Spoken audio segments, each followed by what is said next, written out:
everyone, my name is Rachel and I play Dungeons and Dragons. I have for I think like 7 years now. Been playing a couple campaigns and I've never DM'd, so one day. But I'm also a manual wheelchair user and have been for 18 years. So when the talk started about introducing individuals with disabilities within Dungeons and Dragons, I was so pumped. Like, I saw the miniatures that got made and I was ready to cosplay every single one of them, and I was so excited. I jumped on the comments section and started raving about every single one. But not everyone felt the same as I did. Within the comment section, I saw people laughing at the idea, specifically laughing at fighters who use wheelchairs. They're okay with spellcasters, but the idea of a person who uses a wheelchair that's a fighter was apparently a laughable idea. And then I saw people question, why would one want to roleplay as someone with a disability? Talk about how people with disabilities wouldn't be able to use deadly force or be effective or be a burden, and all of these things. Just comment after comment after comment of ableism that has been unchecked for years. And I was done. I have been so angry and have been wanting to talk about it for months, but I haven't had the emotional spoons to be able to actually do it. So one of the main things is people have a hard time seeing, because they need to see to believe, and our society has had terrible representation of individuals with disabilities. So of course, with what they've seen, they obviously came to the conclusion that individuals with disabilities would not be able to be a fighter, or they would be a burden to the group. It's not our fault that your imagination's disabled. It's not. It's not our fault that you put all of your characters in boxes and they have to fit all of those roles, or they're incorrect and inaccurate. Broaden your scope. Be a better player. Use your imagination and live in this fantasy world. The more I addressed these unchecked biases against individuals with disabilities, the more I kept hearing people tell me what I can and cannot do with my own body, with my chair, with all aspects of my life. You don't get to tell the expert what they can and cannot do. So since you are able to see it, since our media representation of individuals with disabilities is so poor, I'm going to have to be that representation for you. And this has taken me months. I'm already, like, even still at this point, I am fighting myself internally making this, because I don't have enough spoons to continue to fight to show that people with disabilities are worthy of life and are active members of society and are worth role playing. One of the things that really made me so mad when it came to the idea of an individual who uses a wheelchair fighting was the idea that we couldn't use deadly force to be able to hurt someone. A child can kill an adult given the right circumstances and equipment. You can accidentally stab yourself and kill yourself on accident. But the notion, the idea that someone like me, who simply cannot use their legs, couldn't produce enough force to kill someone or cause damage is ludicrous. Get it out of your idea, get it out of your brain, because it's so easy. The other thing with the other component with the use of deadly force was the idea that we couldn't get grounded. We couldn't, like, dig in to be able to get enough force. When anybody who's played wheelchair basketball or any adaptive sport knows how easy it is to get grounded. I can do it right now. Oh my gosh, it's so easy for me to go everywhere. I can elbow, I can punch, I can do things. By holding here, I can get grounded by holding here and I can lean out. I can get grounded by blocking someone, reaching and grabbing them, and then going and doing more damage, using their body to get grounded. It's very much Water Tribe, where it's push, pull, tree law, moon, ocean, all those things. Once you understand what your body can do, it's so easy to be able to adapt, to be able to get that force that is needed. And I didn't hear anybody complaining when they saw Ellie taking down full-grown adults in The Last of Us. A child, how can this child kill all these adults? But no. Just the moment that someone can't use their legs, it's like, no, they can't do anything. So really, think to yourself, why couldn't I fight just the same as everyone else? The second thing we're going to talk about is some things that we do IRL in real life that would translate well for individuals with disabilities into Dungeons and Dragons or other role-playing games. The first one is a service animal. I have plenty of friends that have service dogs. People can even get a helper monkey if they're disabled enough. But there's animals. That's a service that we have IRL that can go directly within Dungeons and Dragons so easy. I can just see myself strap this like harness onto a giant spider and using the giant spider to help me cross all these different terrains that I wouldn't have been able to with an everyday wheelchair. We'll get onto other chairs and stuff like that, but that's the first thing that I thought of. And I'm always obsessed with griffins, so having a service griffin or like a griffin who I saved as a child and now they feel indebted to me or whatever, all those things are so easy to apply to Dungeons and Dragons. And that going back again, it's not our fault your imagination's disabled. So service animals would be such a fun thing to have. The next thing would be personal assistants. I'm so sick of hearing people tell me that I would be a burden to the group, that my group would have to make up for my lackings and limitations, and we do that anyways. We do. My teammate Rex, he is a sorcerer that hired mercenaries, that's an archer and a swordsman, to help round out his character, to make sure that when he's in situations that he is limited in, that he will be able to be supported and wouldn't have to just solely rely on the group. And that's where personal assistants come in.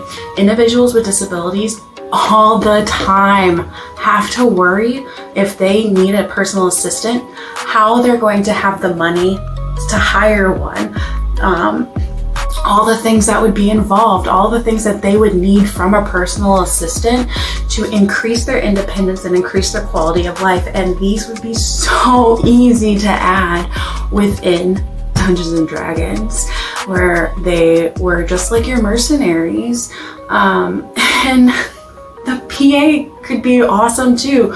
I'm just imagining just a tie-in with service animals, a druid with wild shape as your personal assistant who could change into whatever animal you needed for that task at hand. If you needed to climb rocky terrain, you could have a giant spider. If you needed to go fast, you can have a horse.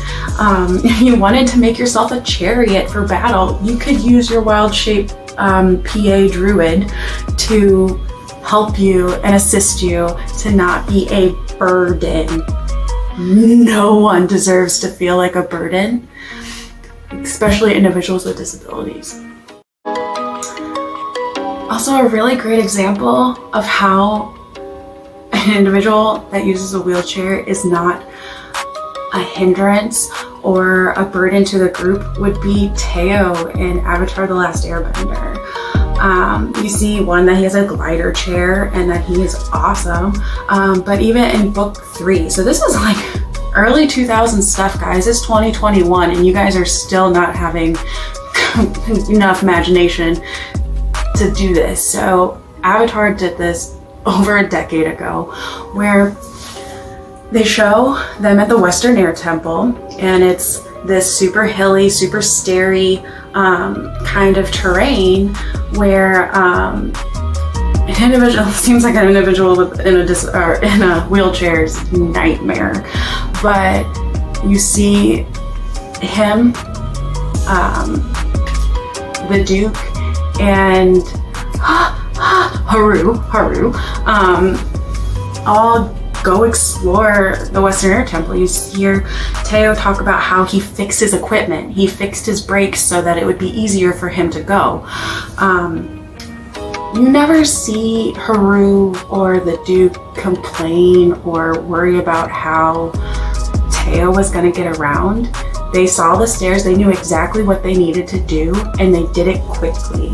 So to say that you would be a burden for the whole group is not accurate. Over time, your whole crew is going to know exactly what they need to do if a flight of stairs is there, and do it without missing a beat, and it will be so easy. But again, it's not our fault that your imagination's disabled. Two more examples. They're both have visual impairments, however, it's still the same. Toph Beifong and Daredevil are both blind, but it was never a question of if they could fight or not. It was just like, oh, that's a thing, we're gonna accept it. But the moment that someone's legs don't work or work less than an atypically developed individual, they can't fight. They don't want to survive. Unpack that ableism. Another thing that my friend reminded me is that we get feats, right? We get those things that you can choose to be part of your character. If you choose them well, you'll be able to help your character with a disability even more by depending on what feats you choose. So keeping that in mind as well will help that character and their fighting style. So personally, everyone will have different fighting style. You can be that berserking tank and still be in a wheelchair, and more than likely you're going to be more of a tank than the actual tank. But how I would do it, I would be very Toph Beifong about it, but that's how I was when I played basketball too. I wasn't ever the fastest person. I was the smartest person though. I was that person who would outthink you and use my chair positioning and my wits to be able to outplay you. And that's exactly how I would play a character within Dungeons and Dragons as someone who uses a wheelchair. So your equipment is adapted to the needs of the user.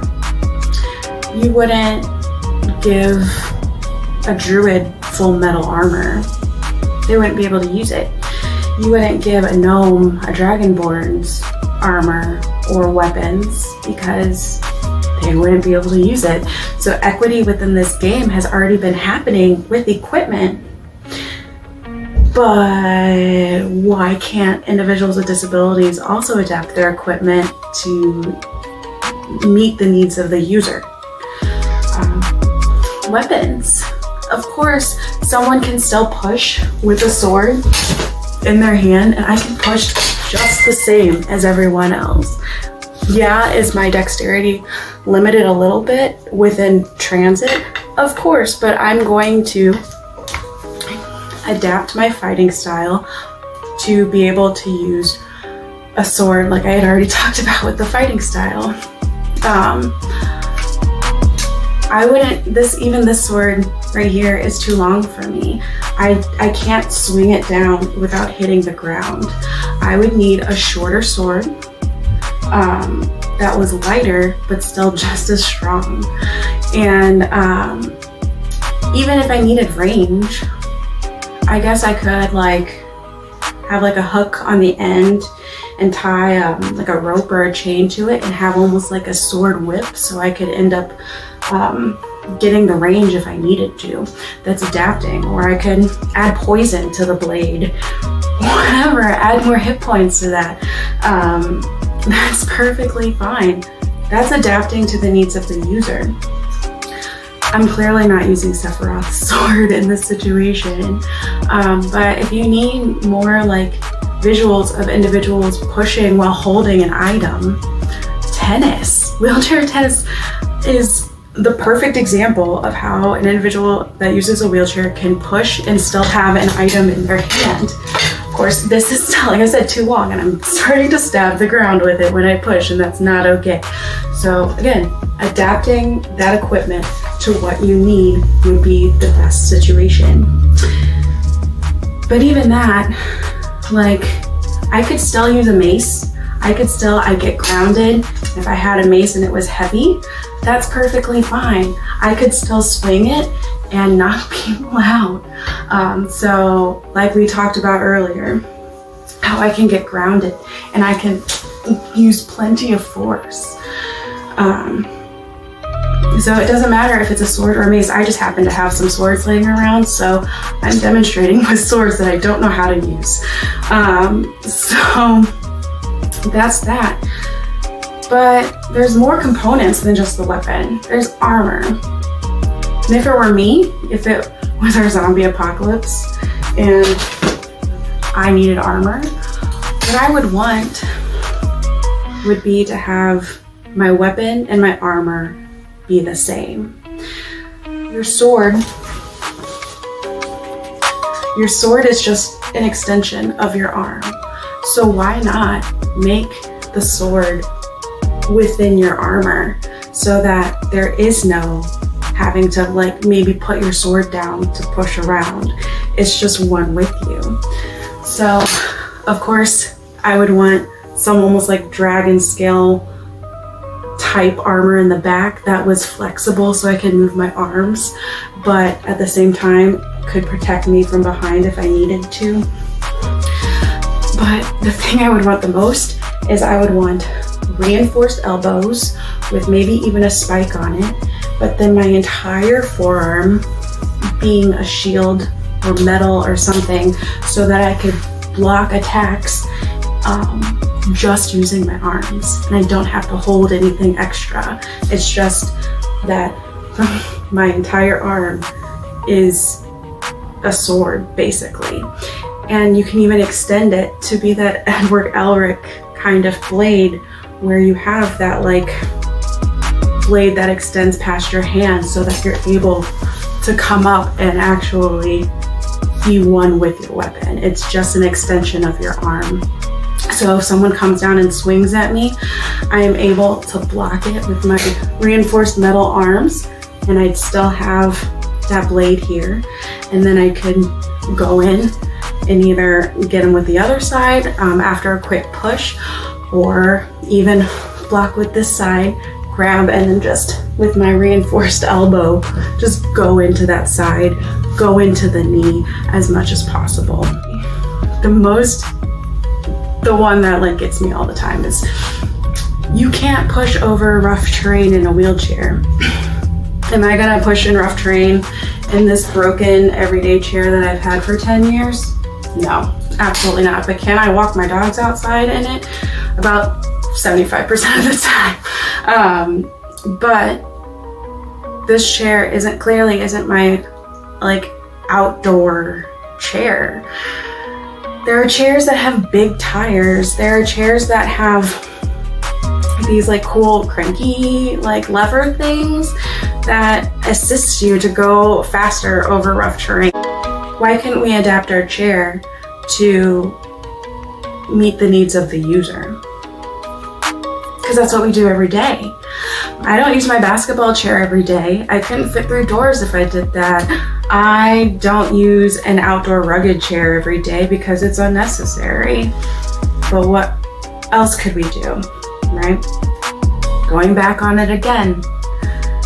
It is not our fault your imagination's disabled. It's not our fault that you can't think of a glider chair or a chariot chair where you have your druid PA turn into a horse and you attach just like a chariot, and you can be pulled and just do all that fun stuff. Why not have a shield wall chair where you end up being a mobile shield wall so that your archers can also be with you, and then you can have that sword whip and pop out and sword whip. Why not have a chair, this is the chair I would want, where it is levers, right? There's a couple levers that have almost like kickstand like things that pop out. So one in the back, one in the front, and then one on each side that I would control to help me, whether if I start falling sideways, I would just pop that lever and pop myself back, or even backwards, pop that lever and pop myself back up. But then I could even get to the point where I could use it to dodge. And like, you know what, there's someone swinging here, I just pull that lever and I lean back and dodge, and it just pops me right back up. I could get so good that I could almost do like circles and just like, I don't know how else to describe it because it's in my imagination, but like you just like roll around like almost like a hamster ball. But like, why couldn't we do that? And then to hold all of your fun wheelchairs, you just have a large bag of holding to keep all of them. And then depending on the fight or the terrain, it would just take you a turn to transfer into whatever chair you need. That's accommodation, that's adapting, that's exactly what we need within this. And finally, what I want to talk about is the most ableist thing of all. Besides the laughing at the idea that someone in a wheelchair could be fighting, besides telling me what I can and cannot do with my body, the thing that made me the most mad was people assuming that I would want to roleplay as an able-bodied person because I want to escape my life. I love my disabled life. Yeah, it's not glamorous, but at the same time, it's awesome. And there's no escaping this. There's not like, doesn't matter if I'm playing a game or not, I'm not gonna be able to walk when we're done. So it's not necessarily that I'm wanting to escape my body. What I want to escape is a world where I have to make a video to just demonstrate my worth to a group. I want to escape the ableism and the idea and notion that individuals with disabilities, their lives mean nothing. That the moment that they become disabled, they should just be done because that's, I don't know how you'd do it, blah, blah, blah, blah. No, you wouldn't, because you've never given a chance. You have terrible media representation and you've never role played as an individual with disability or had good representation within your life to be able to know what a disabled life actually looks like. It's okay. Unless if you're trying to create a character with a disability just to make fun of them, that's something different. I'm not, you need to check yourself as a human being, but if you're truly interested in creating like depth of character, increasing your problem solving skills, increasing the difficulty of the situation because you are making yourself think outside of the box that was designed for you. Being underestimated is a tool that gnomes and halflings use all the time. You know, our gnome Roywyn, all the time she's like, I'll arm wrestle you, and she wins. And part of it is because of the power of underestimation, and individuals with disabilities have that all the time. So you can always think about that too, not just for playable characters, but NPCs and villains. You think that that cute little girl that uses a wheelchair is nice and sweet, but really, she's the leader of the organization that you're. And newsflash, 1 billion people, or 15% of the world, has a diagnosed disability. It's honestly, it's not a matter of who's disabled, it's a matter of when you're gonna be disabled, because every single person in their lifetime will either have a temporary or a permanent disability. I was 12. When will you become disabled? Wouldn't it be nice to have role played and understand some of the problems and barriers that you're gonna face before you even do it? That would be amazing. I would absolutely I would have loved that, but instead I had to just live it. And one day you're gonna have to just live it too. Whether it's your own life, it's one of your friends or loved ones, they're gonna become disabled. And when you view the world through walking feet, you are blinded by the path that was designed for you. If you are still having a hard time understanding any of that, I am so glad I will never have to play at your closed-minded tables.